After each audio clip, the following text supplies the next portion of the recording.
Production કરવાનું ગમતું હોય એ લોકોને ખબર હોય છે કે સાઇડ ચેન કેટલું ઇમ્પોર્ટન્ટ હોય છે.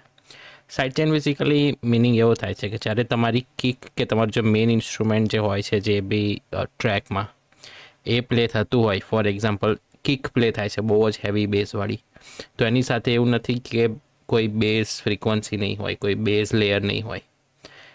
ઓલવેઝ બેઝ ગિટાર કે કોઈ સિન્થેસાઇઝરથી બેઝ ક્રિએટ કરવામાં આવે છે અને તે સોંગને સ્ટ્રક્ચર આપે છે. અને વિધાઉટ બેઝ આખું સોંગ તમને ફીકું લાગે, બ્લેન્ડ લાગે. તો સાઇડ ચેન એટલા માટે કરવામાં આવે છે કે જ્યારે તમારી કિક અને બેઝ બેવ સાથે પ્લે થાય ત્યારે એક વિયર્ડ સાઉન્ડ, જેમ કે આપણે લેસન 1માં બી આપણે શીખ્યા કે જ્યારે આપણે બે નોટ એક સાથે પ્લે કરતા હતા ત્યારે એક વિયર્ડ સાઉન્ડ જનરેટ થતો હતો. તો એને અવોઇડ કરવા માટે આપણે સાઇડ ચેનનો યુઝ કરીએ છીએ. અને ઘણી બધી ટ્રિક્સ છે સાઇડ ચેનની, અને એ ડિપેન્ડ કરે છે પીપલ ટુ પીપલ. કેમ કે બહુ ઓલ્ડ પ્રોડ્યુસર છે તે લોકો પીક કંટ્રોલરથી સાઇડ ચેન કરતા હતા, જે FL સ્ટુડિયોમાં મેઇન પ્લગઇન છે. બીજો એ છે ગ્રોસ બીટ. ગ્રોસ બીટમાં બે સાઇડ ચેન પ્રીસેટ આવે છે જેનાથી તમે સાઇડ ચેન કરી શકો છો. અને ત્રીજો અને મારો પર્સનલ ફેવરેટ છે kick start plugin by Nicky Romero. એ પ્લગઇનથી તમારી જો સાઇડ ચેનની જે પ્રોસેસિંગ ટાઈમ છે એ બહુ જ સ્લો થઈ જશે. હું બીજા બધા બી પ્રોસેસિંગ ટાઈમ તમને બતાવીશ, જેમ કે આપણે ગ્રોસ બીટ જોવા જઈશું. ગ્રોસ બીટ પ્લગઇન જે FL સ્ટુડિયોનું સ્ટોક પ્લગઇન છે એનાથી બી આપણે સાઇડ ચેન કરીશું, બટ તેનાથી અને કિક સ્ટાર્ટમાં કેટલો ફરક પડે છે એ હું તમને અત્યારે વિડીયોમાં બતાવીશ. સો stay tune and let's do it. સૌથી પહેલાં હું તમને બતાવી દઉં કે મારી પાસે એક લેયર છે. મેં લેયરિંગ કર્યું છે 100 વેવ્સનું, અને એનાથી કંઈક આવો સાઉન્ડ જનરેટ થાય છે. સૌથી પહેલાં હું તમને પિયાનો મેં જે બી કોડ પ્રોગ્રેશન બનાવ્યા છે એ તમને હું બતાવીશ.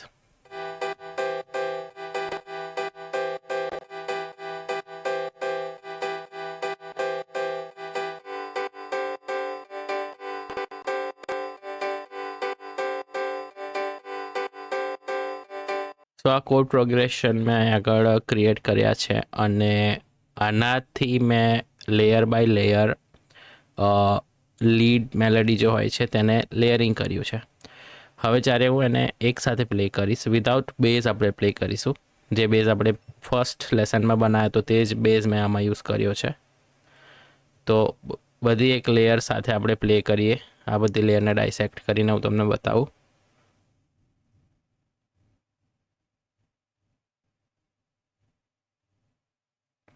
સો આજે આપણો બેઝ હતો એ આ બેઝ છે.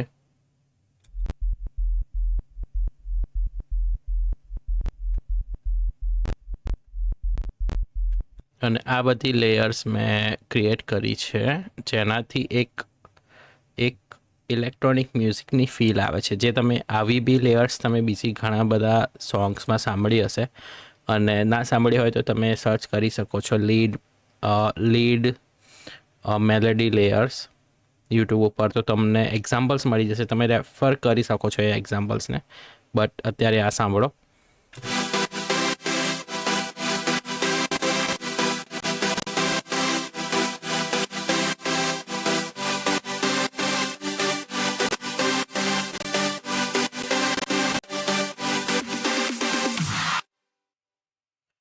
હવે હું એડ કરીશ પિયાનોને, અને ઓલ્સો જે આપણે બેઝ ક્રિએટ કર્યો તો એને બી આપણે એડ કરીશું. બટ વિધાઉટ બેઝ આપણે સાંભળીએ કે કેવું લાગે છે.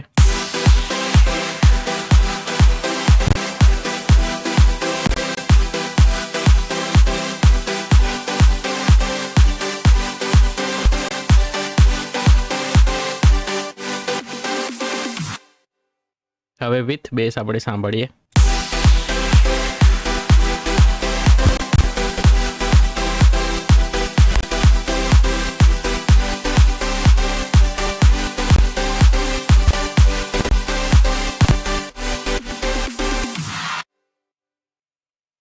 હવે હું તમને બતાવું કે મેં સાઇડ ચેનિંગ કેવી રીતે કર્યું, અને એના માટે હું જઈશ મારી લીડ લેયર્સમાં. સોરી, મને નેમિંગ કરતાં બહુ કંટાળો આવે છે, because obviously most producers will know કે નેમિંગમાં કેટલી કેટલો કંટાળો આવે. લાઈક તમે ઈચ લેયરને નેમ કરો વિથ, આઈ નો જરૂરી છે નેમ કરવું, તો તમને કેવું છે કે બધું ઓર્ગેનાઇઝ રહે, but personally I don't like it, so I don't do it.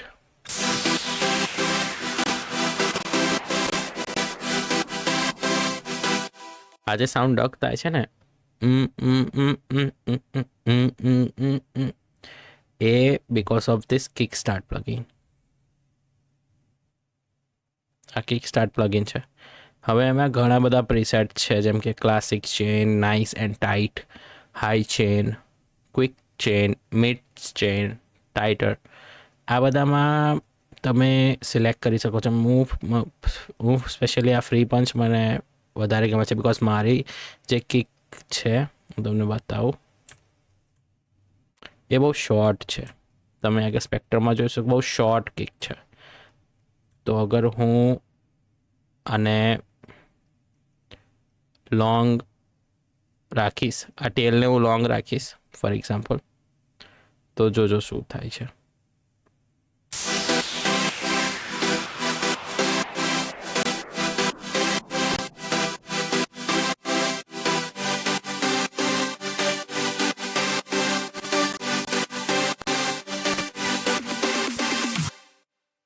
જ્યારે મેં આ સાઇડ ચેન પ્લગિંગમાં નાઇસ એન્ડ ટાઇટ સિલેક્ટ કર્યો, nice and tight preset select કર્યો, ત્યારે એડિશનલ જે ફ્રીક્વન્સીસ હતી ને એ બી કટ થઈ ગઈ, જે આપણને જોઈતી હતી. જે mid bass and mid high mids frequency હતી, લો મિડ્સ, એ બી આપણી કટ થઈ જતી હતી. તો આપણે એવું એક સિલેક્ટ કરવું પડે જ્યાં કિક જ્યારે અટકે ત્યારે જ એ સિલેક્શન પ્લે થવું જોઈએ. તો એના માટે nice and tight preset perfect છે.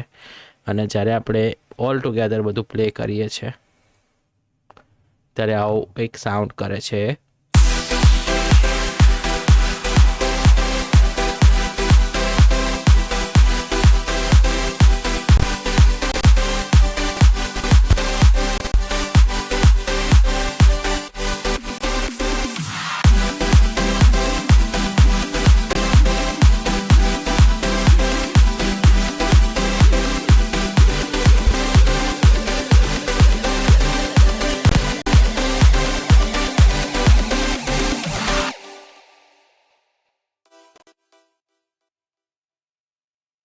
Same goes with our bass line, which is this one,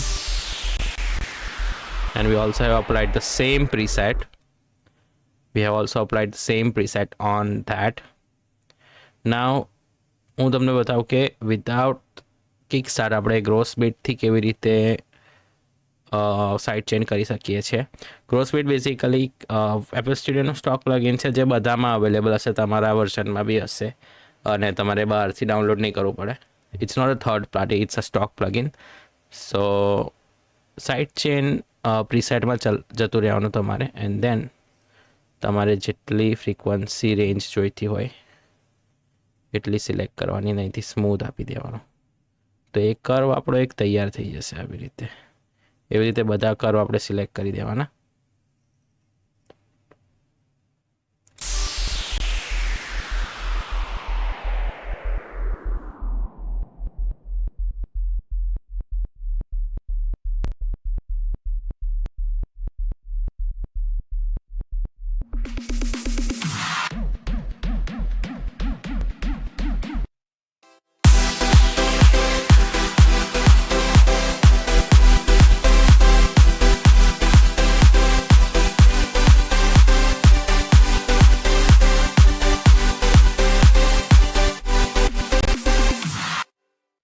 તમે જોઈ શકો છો કે આનાથી બી સેમ ઇફેક્ટ આપણને અચીવ થાય છે જે આપણે કિક સ્ટાર્ટ પ્લગઇનથી કર્યો.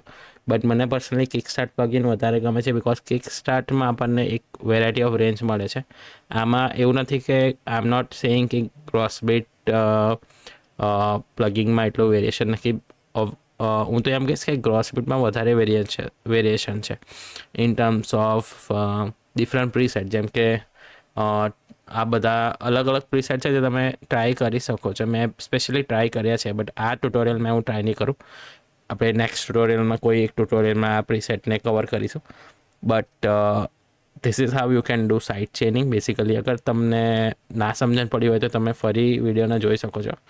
અને આનું શોર્ટર વર્ઝન એક શોર્ટ અપલોડ કરીશ જેમાં હું ક્વિકલી સમજાવીશ કે કેવી રીતે તમે સાઇટ ચેન કરી શકો છો. તો તમને ના સમજણ પડી હોય તો તમે કોમેન્ટમાં મને પૂછી શકો છો, ઓર 1-to-1 કન્સલ્ટેશન બુક કરી શકો છો, જેથી તમને આ હું કન્સેપ્ટ ક્લિયર કરાવી દઈશ. And that's it for this video.